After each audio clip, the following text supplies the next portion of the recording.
Well, summer is unofficially over, so that means it's time to bring back State of Play. Stephanie Hansen is here again from the law firm of Young, Conaway, Stargatt and Taylor. And a new face for this segment, Tom Ross, former head of the Delaware Republican Party. Welcome to both of you. Thanks for being here. So let's spend a little bit of time bidding a fond farewell to our former State of Play player, Charlie Copeland, who's gone on to sort of take over the head of the Delaware Republican Party. Can he make a difference for, we'll start with you, Tom, as formerly holding that position. Can Charlie Copeland make a difference for state Republicans? Well, sure he can. Charlie has the ability to raise a lot of money. Charlie is not afraid to mix it up, as you too well understand. But Charlie's kind of well regarded within the various factions of the Republican Party. And we've been through a couple very divisive election seasons. And quite frankly, I think the party's essentially hit rock bottom. There's a lot of upside potential, and I think Charlie will work hard to see what he can do. I think he has a natural affinity to connect with people. I really do. And he has stature, he's eloquent. I'm hoping that the folks, particularly in Kent and Sussex County, will kind of see that this is a great opportunity for the GOP to really kind of start to bring itself back together again and become a real, a real organized force once again in Delaware. And quite frankly, it's good for the Democratic Party to have a strong Republican Party. It's good for all of Delaware. When you have a two-party system where you have two parties that are actually competing and putting out different ideas and having a contrast and an argument over which way to take the state, it's a healthy argument.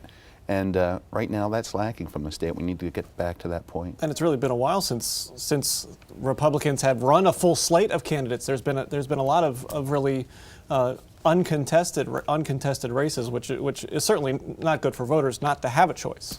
Right. And quite frankly, what it does is it lends itself to just putting an incumbent in forever, because it gives that incumbent another election cycle where they can raise funds and basically husband them and never have to spend them.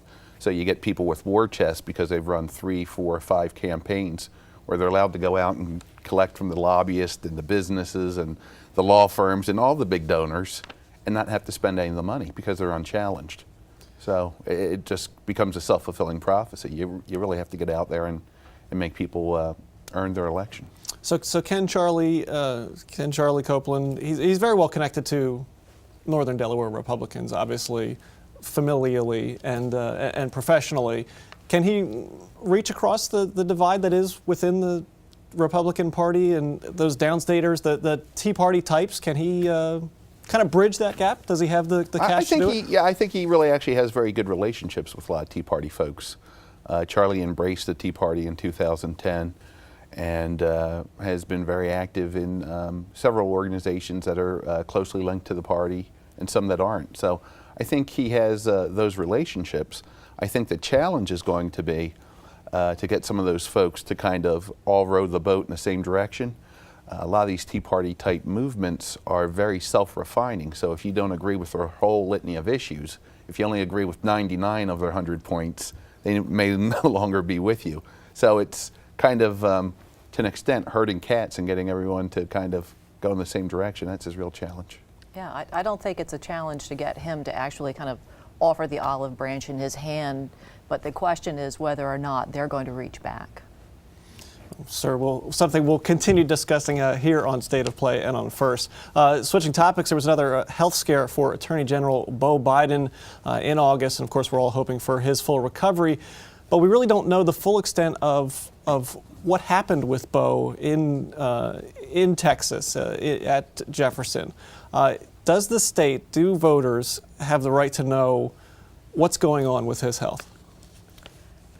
I think, not right now, no. I mean, I don't think we would have any more right to know what's going on with his health right now than we do another coworker that's in their office. So long as they're able to come in and do the job and there's not an obvious absence there. I think that it will become more of a conversation item as we get closer to an election season.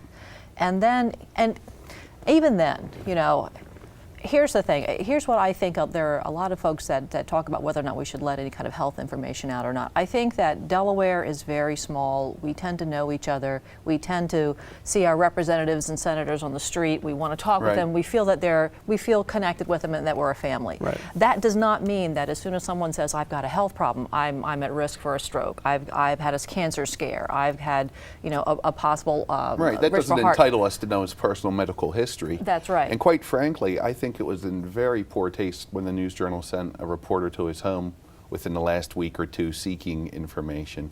I mean, here you have someone that's a father and a husband and a son. I mean, we can all relate to a health scare. And regardless, I think it was way over the line for them to send a reporter to the house and speak with his wife when they were newly home within just a few weeks. I mean, this hasn't gone on for 6 months.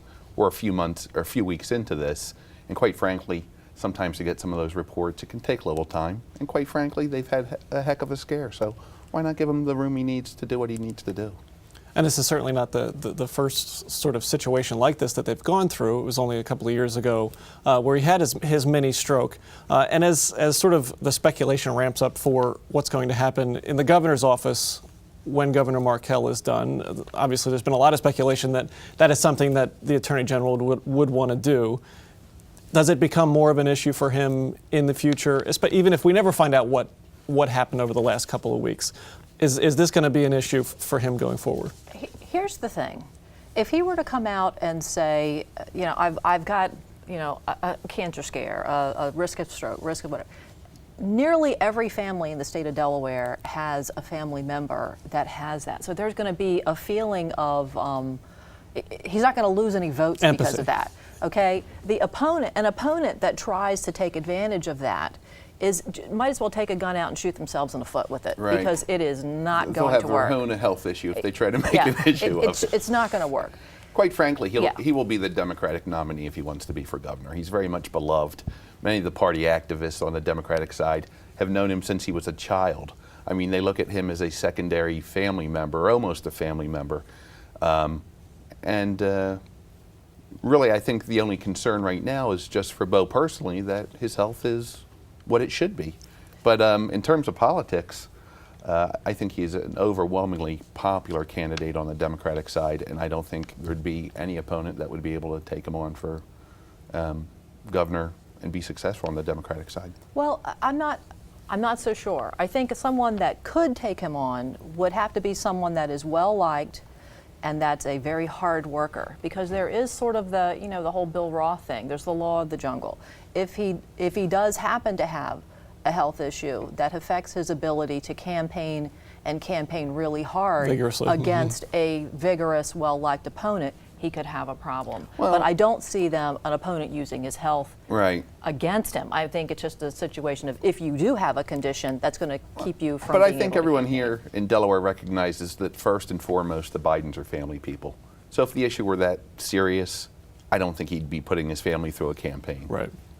And I think we saw in the last election cycle that the Delawareans kind of rejecting the use of health as an issue in the Carper race. It was sort of, we talked about that a lot on State of Play, and I think that was sort of rejected. So before we wrap up, let's get one more topic in. What's the bigger non-story? Mike Castle and his law firm are part of the lobbying group for the new Al Jazeera America network. That's topic one.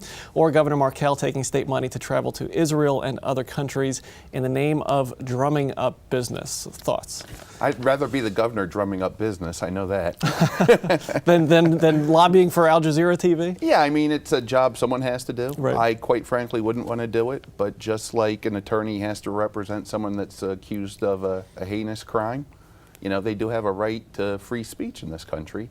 And essentially, from my understanding is, they retained his firm to ensure that they have every opportunity to get their network on the air. So while I wouldn't want to do it, someone has to do that to assist them. And I don't have a problem with someone doing it. I sort of wonder, well, this will be Mike's way of getting back on the map again. And I don't know that he necessarily wants to be back on the map for this, but I think it certainly will. I mean, things have been very quiet with him since he's been out of office, and this will raise that. that profile. I wouldn't want to be in that position either, you know, but he is. And quite frankly, the governor's story, look, you're the governor of the state of Delaware. Is $62,000 a lot of money? Yes, but if you plant some seeds while you're over there that germinate within the next year to 18 months, we see some jobs coming this way, it will be a very good investment. We really can't tell. I mean, he didn't come back with an announcement, guess Right. what, a factory's opening tomorrow, but these things take some time. That would be a tall order to come back Yeah, after a week absolutely. trip over there, Absolutely. for sure. All right, we'll leave it there. Thank you so much, Tom Ross. A lot easier than getting grilled at a press conference. A little bit. All right. Stephanie Hansen, Tom Ross, thank you very much for being here on State of Play. You can check out the Speakeasy section of newsworks.org/Delaware for this video and much more.